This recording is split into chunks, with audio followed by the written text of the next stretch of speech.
fine. You come with me. Right over here. That's very, very good. Time to face your public. Well, good evening and welcome to Something Strange with Max Maven. And as luck would have it, that's me.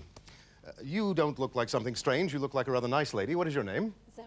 Zoe. Zoe, you and I are going to try something which I think will be of interest. Because, you know, scientists say that human communication is mostly not about the words we speak. That only accounts for perhaps 20%.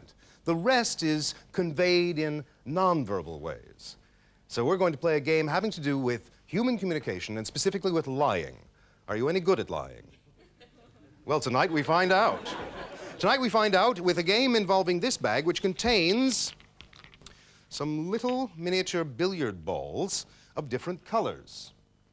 In a moment, you're going to pick one of these, but it will be your secret and yours alone.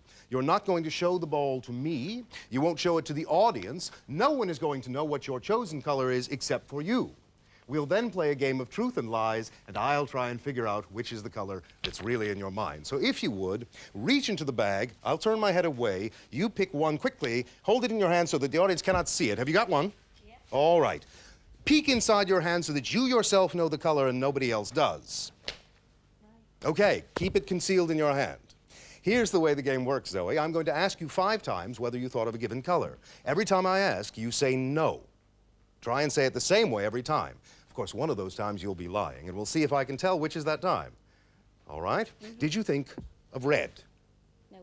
Did you think of yellow? No. Did you think of green? No.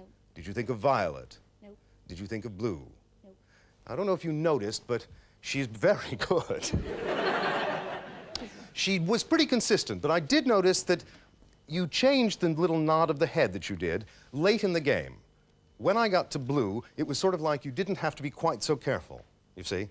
And so you sort of changed the nod of your head because blue you weren't trying to protect. So I don't think you were lying on blue. So I'll eliminate blue. Now we're down to 4. Look at me. Don't say anything just yet. But again, we'll answer no to each of the 4 and look at me. Did you think of yellow? No. Did you think of green? No. Did you think of red? No. Did you think of violet? No. Now this time, if you noticed, again with the head, when we got to red, she didn't move at all.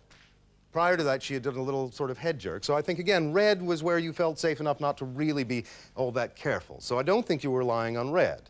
You were protecting one of the others. So we're down to, what have we got left? We've got violet, we've got yellow, and we've got, which one didn't we eliminate? We've got green, yes? All right, look at me. Did you think of green? No. Oh, that time you didn't even say anything, so I know it wasn't green. All right, now we're down to violet and yellow. Look at me. Did you think of violet? No. Did you think of yellow? No. Oh, God, they were exactly the same. Did you think of violet? No. Did you think of yellow? No. Did you think of violet? No. Did you think of yellow? No. Did you think of yellow? No. Did you think of yellow? No. Did you think of yellow? No. Did you think of yellow? No. Did you think of yellow?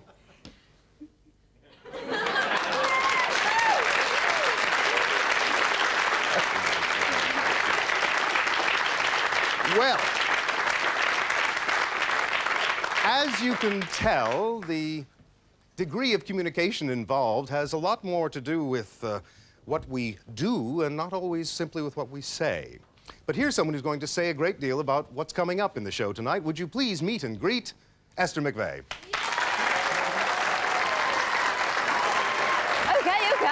Okay.